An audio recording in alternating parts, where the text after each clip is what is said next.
Hello，大家好，我係黃擊範，歡迎大家嚟到豁達茶基。今日豁達音樂時代嘅來賓就非常緊要啦，就係一位我哋都好愛好愛嘅男神譚耀文。你好，你好，歡迎。咁因為咧，其實譚耀文喺2026年嘅1月25號啦，就將會嚟到廣州音樂堂館啦，舉行佢嘅 In Full Caricature 演唱會喎。咁不如先介紹下呢個名嘅含義。其實呢個名就係希望可以表達到兩面嘅我啦，即係演戲啦同埋歌唱兩面嘅。咁combine 埋一齊咧，就變咗係合體，係啦。呢兩個身份合體咧，咁係我期望好多年嘅一個心願嚟嘅。亦都係首次喺內地算係有一個個人專場嘅演唱會喎。而家嘅心情如何咧？心情係好興奮，真係好興奮，因為我喺內地嘅時間好長，係啦，仲即係拍咗好多內地嘅觀眾咧，都睇我嘅戲啦。咁即係由我初出道嘅戲都開始睇啦。咁所以我自己亦都喺內地工作嘅時間好長，係啦，長達有20年、20年咁長嘅。咁所以我好好朋友啊，同事都係嚟自內地唔同嘅地方省份嘅。咁所以住有好多歷練喺度嘅。咁所以今次呢個演唱會我自己係嚟到內地個係相當興奮，因為裏邊有一 part 係我自己屬於真係好似我一個屋企嘅感覺，係啦，好似可以有一種好親切、說不出嘅親切感咯。咁期待你就帶住呢個 In Full Caricature 去到內地更多嘅城市演出啦。未來咁早前咧已經舉行咗香港站啦，亦都係譚耀文入行37年以嚟首次嘅個唱喎。咁時隔30幾年，終於圓夢嘅嗰種感覺，講真其實係點樣？好興奮啊！到而家都仲係興奮，仲係會瞓唔到覺，興奮到係，因為已經成個禮拜啦。咁但係因為真係好多細節好值得回味啦。咁亦都覺得好幸福啦。即係雖然好趕啊，好緊湊，由排練至到又開始，因為之前我又做緊一個星秀嘅節目啦，咁已經好忙。咁喺好忙嘅過程裏邊再籌備好忙嘅演唱會，咁跟住去到真係排舞啊，去到 band 房練歌夾歌啊，咁嗰啲真係每一日都出現一啲新嘅挑戰。係咁，所以尤其是我第一次啦，咁所以有好多嘢都覺得即係雖然接觸音樂或者現場演唱呢啲係好多年嘅事，但係整係一個完全係自己一個 show 咁樣，即係將呢個夢係唔係淨係我一個人嘅原來。當我進行緊呢件事嘅時候，我個團隊身邊所有人都戥我好興奮，我見到佢哋好興奮咯，朋友好興奮啊，咁啊或者網上面嘅觀眾又好期待，包括內地嘅觀眾又好期待啊，咁樣快啲嚟咁樣。冇錯。咁所以呢個過程令我係真係好似大家一路喺後邊幫緊我發功咁，喺度集氣一齊去做，幫我推到上去個舞台度。咁所以我到而家我都未開心完，繼續開心落去。廣州站嚟緊一定。因為好多人對譚耀文嘅認知啦，可能係金像獎得主啦、實力派演員啦，但係知道你歌手身份嘅人未必有咁多嘅。但係其實我要話翻大家聽，譚耀文其實係1988年啦第7屆新秀歌唱大賽嘅冠軍啦，亦都曾經參加過亞洲音樂節作為香港嘅代表，非常之輝煌嘅歷史嚟嘅。咁係名副其實嘅歌手嚟嘅。隔咗咁多年啦，再重新上翻台版，會唔會覺得條路好似兜遠咗少少咁樣？咁我覺得兜遠都可以咁講嘅，咁但係我又覺得冇一個終點嚟嘅，咁所以冇話遠同近。咁我覺得係演戲嘅時候，我自己嗰段時間，我自己好清楚一定要即係，因為我中途我停，一開始咗冇幾年唱歌幾年之後，應該係4年到我就冇再真係以一個歌手身份去出現。咁所以我覺得係要集中做好一樣嘢先咯。咁但係跟住好 lucky 就係我演戲係不斷機會一個接一個咁樣，係啦，由電視劇去到大銀幕，咁再去到由香港又嚟到內地發展。咁好多真係睇翻自己轉頭好多作品啊。咁我屋企人話俾我聽，我總共拍過150部戲，由舊年都計到舊年為止，未計今年。作品太豐富，我都自己都覺得哇，好神奇呢件事。我啲時間去咗邊啊？原來就係即係喺晒嗰度咯。咁我覺得好呢啲演戲經驗俾到我，都係一個即係點樣去演活自己人生咯，係最重要。咁所以我覺得佢哋去到今年啊，真係我自己又會準備。其實一路都想開演唱會，近4-5年前已經蠢蠢欲動啦，係啊，即係好想。咁但係都要儲一啲自己嘅即係準備咯。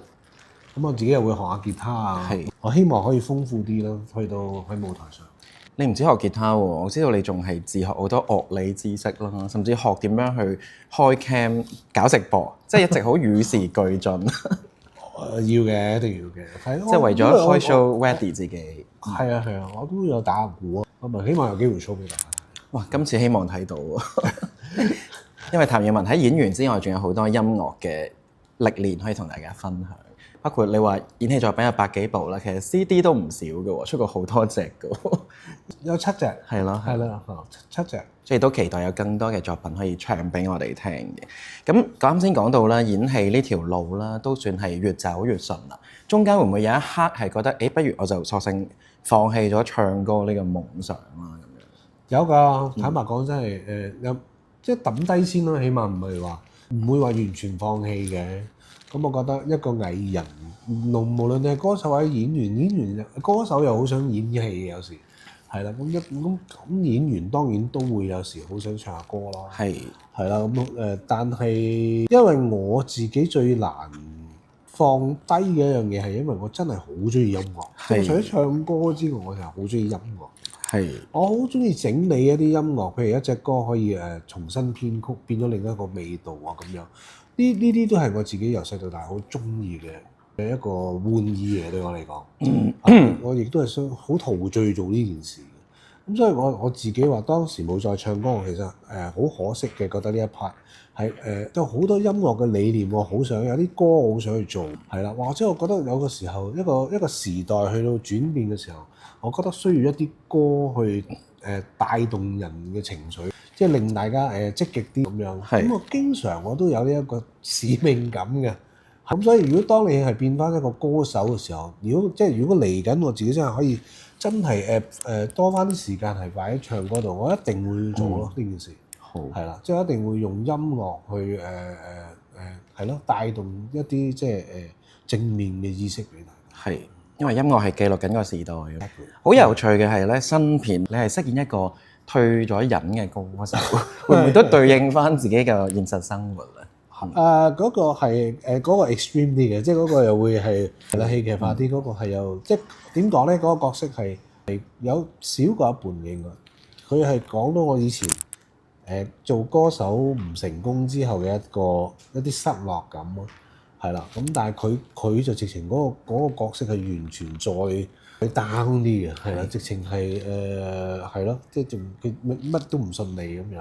咁我記得嗰套戲第一個導演即係當我話要接拍嘅時候咧，我睇咗劇本覺得 OK 嘅時候咧，佢話你可唔可以喺你曾經咁多隻歌裏邊揀一隻冇人聽過嘅歌，揀一隻，但係即係佢嘅意思，佢冇咁 hurt 我嘅講到，佢嘅意思就係冇咁大家你之前嗰啲咁熟悉嘅歌。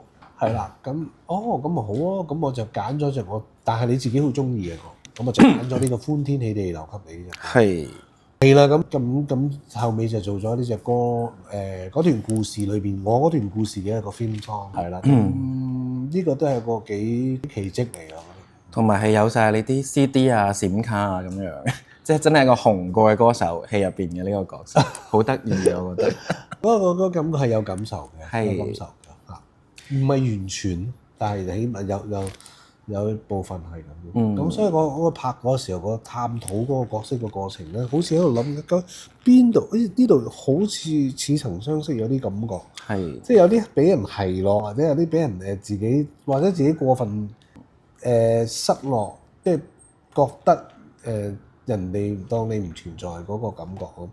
有嘅，即係嗰啲係嗰啲情緒有嘅，係咁，但係未至於咁戲劇化。咁但係所以就好睇咧，即係嗰個角色你係有一少少接近，但係你自己又要再再踩深啲，咁我覺得好好。希望大家都入戲院欣賞呢部電影啦，以及其實譚耀文其中一個好重要嘅 caricature 啦，係一啲好經典嘅反派角色。哦，yeah，譬如中環四行咁啱咧，你有一隻歌叫做《我不是反派》，係咪都想表達翻其實銀幕下我真實嘅一面係原來係咁樣嘅咁樣？有嘅，嗰陣時係有呢個諗法嘅，係啦，因為有一兩年我覺得係太多啦呢啲反派角色，咁其實大家見唔到嘅，我已經推咗好多噶啦，係啦，咁因為我覺得係有啲too much，因為我覺得我不嬲揀嗰啲其實唔係即係點解大家會覺得有愛有恨咧睇得，就係因為其實基於除咗演繹方面啦，都係嗰個角色本身係真係要有先。即係佢係真係唔係特登為咗壞而壞嘅，佢係經過一啲事情變化出嚟。咁嗰個變化其實你問所有好嘅演員都其實係中意嗰個過程，係啦，即係其實即係咯。咁所以嗰啲角色大家其實除咗話演繹得到位之餘，我覺得嗰啲角色本身就係一個好嘅角色。即係如果係啦，我諗而家好多後期好多人都已經做好人嗰啲，都好中意揀呢啲反派嚟做。有挑戰。係啊，但係係咯。咁我覺得係嗰段時間我覺得唔係我有機會出一隻嗰時出咗一隻單曲嘅，咁我自己又想跳下舞啊，有翻啲快歌唱跳感覺。咁用呢個名傾下擺落去一隻快歌度都幾得意啦咁。係啊，咁期待今次廣州場都會有舞可以睇到你嘅跳舞啦。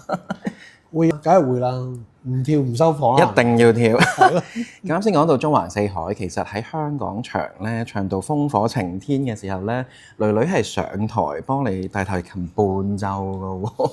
咁作為爹哋啦，有冇一種好老懷安慰嘅感覺？我個女未大個啦，未老，陰唔到我嘅。我覺得係好開心嘅，因為佢哋係6-7歲到就開始學㗎。佢哋自己真係唔知為咩學㗎。即係我哋話不如咁啦，幫你揀個揀一樣樂器啦。人生點都要學識一樣樂器嘅，咁對你自己第日個情緒啊各樣嘢都好㗎。咁後尾就揀咗呢個咯。佢哋真係義無反顧，不斷好辛苦去練，都係咯。功課幾忙，佢哋都抽時間去練。係。咁我見到好感觸咯，即係我自己見到係佢好輕鬆自如喺台邊，又唔會怯場啦，咁樣我都係放鬆晒。即係音樂世家係有傳承嘅，所以有啲嘅。咁我唔敢講世家，係音樂細胞啦。冇錯冇錯。咁其實譚耀文開演唱會嘅呢個故事啦，我相信都鼓勵咗好多中年嘅朋友啦，繼續追夢。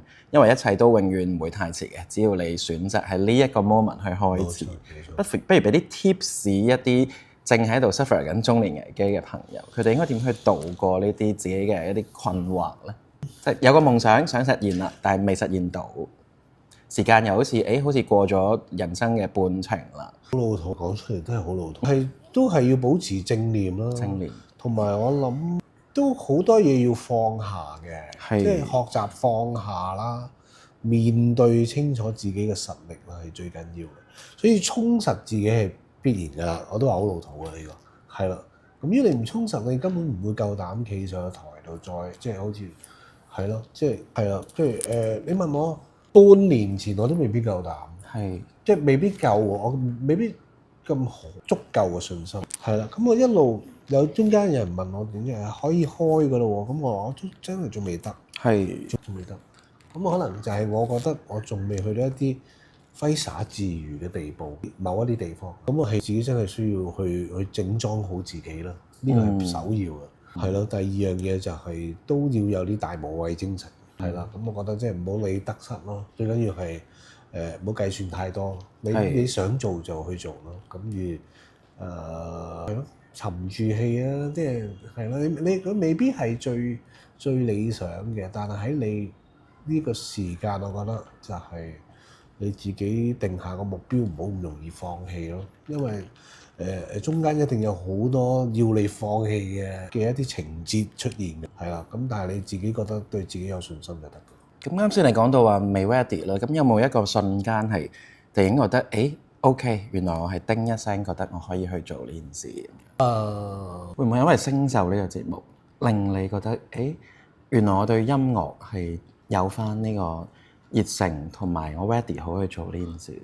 我就日日都喺屋企練歌，即係我有一套架生喺度準備晒喺度練歌。咁再加上有時真係要膽識嘅，即係譬如我跳舞嗰啲咯，排舞咯，咁排舞嘅時候我就會發現有一日我覺得，我開頭我嚟驚自己未必handle 到喎，夠唔夠氣唱10幾分鐘喎，連續。咁之前有啲時候拍戲拍到好辛苦，行個樓梯都索氣㗎嘛，捱夜又多啊咁樣。係啦，咁但係原來冇嘢唔得嘅，即係要信咯，即係去到嗰個關頭你就要豁出去㗎。呢個豁出去咧，經常出現就會喺娛樂圈更加。譬如做 live 嘅節目啦。我嗰晚做台慶，我都緊張，我估唔到我自己你都會緊張我都唱一隻歌啫嘛，都緊張，但係我要練稿，咁要夾啱啲時間，咁成日好多時都會令我哋緊張嘅呢個行。就算你做咗好多年經驗，每次嘅嘢都唔同。精彩就係精彩就喺呢度，冇錯。咁你點去準備？我答翻你個問題就係話，我覺得其實你都好多經驗㗎啦，要信自己，呢個係好緊要。你好多嘢喺裏邊嚟㗎啦，已經。只要你放開攞出嚟，將你嘅真我自己表露出嚟，咁就 OK 嘅。好感動啊！呢段為咗重拾歌手身份，譚耀文一直都默默努力去裝備自己啦。就好似你舊年嘅一套電影就係《拼命三郎》咁樣，你就係為咗音樂拼咗條命，都要去完成呢個夢想。咁呢隻拼命三郎咧係有隻主題曲啦，入邊有一句我覺得都係你嘅寫照嚟嘅，即係沿途別怕現實，哪會再計較得失。好有心喎，因為我有睇套戲。其實嗰晚我第一晚唱嘅時候，我都爭啲其實都喊咗幾次。但係嗰隻歌我都真係又爭啲，都忍唔住嘅，因為畢竟嗰隻歌嘅歌詞係我同導演一齊諗嘅，係啦，一齊寫嘅。咁嗰時其實呢隻歌真係一個中年危機，聽會好有感受。係啦，或者就嚟到中年嘅人。咁啊都會有呢個感受㗎，係啦，咁所以係啦，自己仲有幾多實力可以行落去咧？係啦，即係對自己一啲懷疑，自己個定位應該點擺咧？係啦，同一個 contemporary，即係嗰個當代嘅時代點樣接軌咧？即係呢啲嘢全部都係真係啊，即係都係一個要用好多嘅積極去面對自己嘅弱點嘅時候，你先可以再行前。如果你個個都唔面對自己弱點，一到嗰個位你就避開，跟住再裝到自己好似好咩咁，好勁咁，但係其實你冇，你真係冇準備好。咁呢樣嘢唔得。咁你講翻星秀都係嘅。當我要準備做演唱會嘅時候，我都係憑空想像，即係或者我只係我接觸咗我自己幾十年嚟自己認識嘅啲歌。咁但係做咗一個音樂嘅綜藝之後，我哋每一日都喺度接觸音樂，同啲學員商量，你下一次唱呢隻好，我下次你唔好唱呢啲歌好啦。即係乜都喺度緊密商量嘅時候，其實真係綁定咗個音樂成幾個月。咁所以呢段時間係 update 到自己咯。係啦，咁對住啲吸收咗更加貼嘅時代感喎。咁所以個信心亦都有一 part 喺嗰度係更增強咗。而喺節目裏邊又有偶然會證明到自己嘅一啲實力啊，即係自己嘅信心啦，證明到又慢慢 warm up 咁啦。所以緊接住12月呢個期，雖然係得一日嘅時間，咁主辦方都問我你一日喎，你怕唔怕嘥咗做咗？我話唔怕，係啦，因為我覺得即係唔係在乎幾多日。係咯，係嗰個時間又啱啱好啦，感覺上同埋嗰個，我覺得我 ready 啦，真係我覺得我 ready 啦。即係天時地利人和啦，今年又扮歌手又做評委，所有嘢都喺今年出現，所以成件事就註定你今年要開演唱會啦。扮咗真，扮變翻歌手。咁講到星秀呢個節目咧，其實樂壇係薪火相傳。TVB 呢個節目叫星秀，其實譚耀文當年參加嘅係星秀，個粵語音係一樣嘅。咁而講到當年嘅新秀咧，亦都令你同妹姐結緣啦。啦。當時係譚耀文好勁嘅，係梅艷芳第2位入室弟子嘅。咁我知道喺演唱會亦都有一 part 係致敬妹姐嘅環節啦。咁做到嗰一段嘅時候，會唔會都特別感觸，諗翻啲同阿姐嘅一啲經歷咁樣？係，因為其實個心一路都當然師傅嘅心，即係我哋嘅心一直有師傅喺度。當然即係其實佢離開嘅時間，我啱啱其實已經冇我離開咗唱歌好耐。嗰時我都已經都忙於拍戲㗎啦，咁所以都少接觸㗎啦。之前嗰幾年係啦，咁但係即係知道咗呢個消息之後，即係都當然可惜啦。係咯，咁冇個人越大，你就會越感恩嘅。即係如果你係正面嘅話，係啦。咁我自己又有家庭，有仔女咁都大咗，咁你更加會知道即係為人父母嘅感覺，為人師表嘅感覺係點樣咯。再做埋導師啦嚇，咁你會更加即係會感恩多咗啦。咁你會將以前幫過你嘅人啦，咁你會更加諗翻以前嘅嘢。當你而家係佢嘅話，你做唔做到？係啦，你幫唔幫到人咁樣，你會咁樣諗咯。係啦，咁所以你會更加覺得以前即係，哪怕是可能帶你去做一個 show 半個 show，但係都係一個提攜咯，都係一個好好嘅機會咯。等你可以有踏足到一個專業嘅舞台，睇到個感覺係點咯。咁所以係到我自己開演唱會呢個，我有呢個機會，我一定係會係咯，去向佢哋致敬。致敬。咁其實講到徒弟啦，除咗星秀有幾位年輕嘅徒弟啦，近年譚耀文都同好多新一輩嘅藝人會有合作，譬如喺新片《我們不是什麼》啦，一次過有2位嘅人氣偶像歌手同你合作喎，2個 Anson Bean 同 Anson Kong， 有冇同一啲年輕嘅藝人喺合作當中擦出一啲火花咁樣？火花就未至於啦，當然好愉快嘅，係即係好愉快嘅，因為真係都自己已經去咗一個即係叫做前輩嘅位置啦。咁呢個前輩嘅位置就係有個使命感，就係要帶動一啲新人啦。係啦，咁而從佢哋亦都係我會睇到一啲以前自己係啦，以前自己嘅感覺，同埋會更加認清咗自己嘅責任。而家做咗中年嘅前輩嘅責任係乜嘢咧？係啦，咁你人好公平嘅，到你自己去到可以提點人嘅時候，就其實真係回獻社會咯。係啦，咁當你回獻到社會或者你幫到人嘅時候，無論乜嘢途徑，你都係開心㗎，你自己都會開心。咁所以我近呢無論拍電影又好，拍劇集又好，接啲十年8年，尤其是最明顯係呢6-7年啊，好多新人輩出都同我拍過，我又同佢哋拍過係啦。咁所以係一個好好嘅薪火相傳，我覺得係。我覺得我有幸可以去傳咯。如果我已經消失咗，或者我冇呢一個能力嘅時候，我連傳都冇得傳。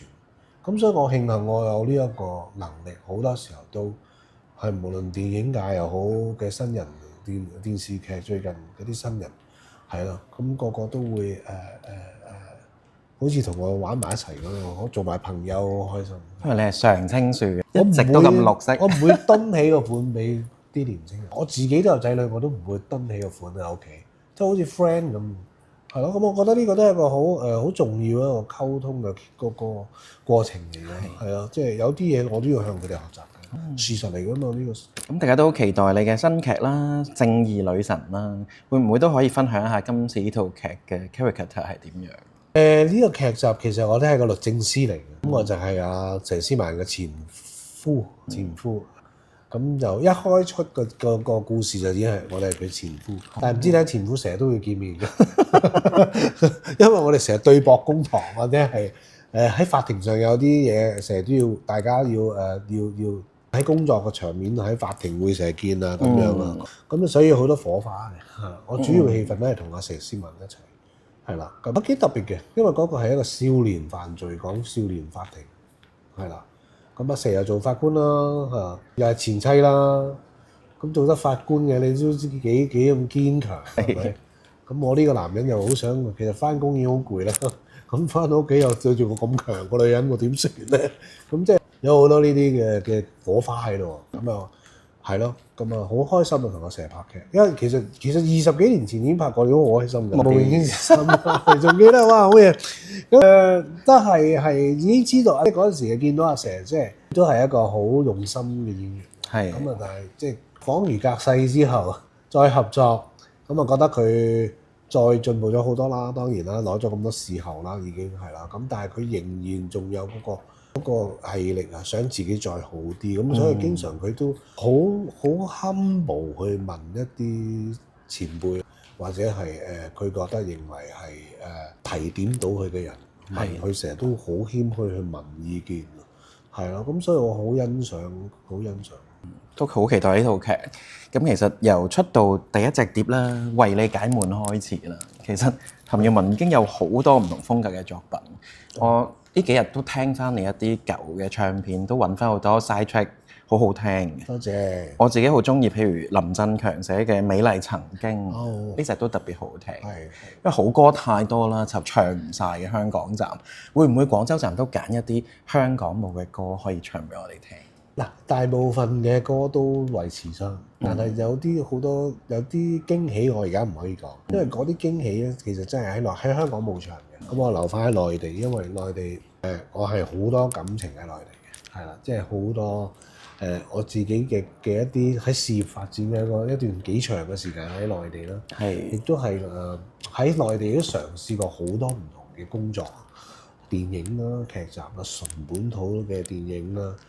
甚至最早一啲早啲嘅一啲音樂嘅綜藝啦，我都做過，係啊，咁所以我好多每笪地方各省各地我都去過，所以我好多回憶喺度，咁所以好想將一啲大家記得嘅我唱過嘅一啲歌，係喺內地唱嘅時候咧，大家會有好有感覺嘅嗰幾首歌啦。好，咁就嚟現場睇啦，記得到時見，係啊，專利嚟㗎。到時見，拜拜。拜。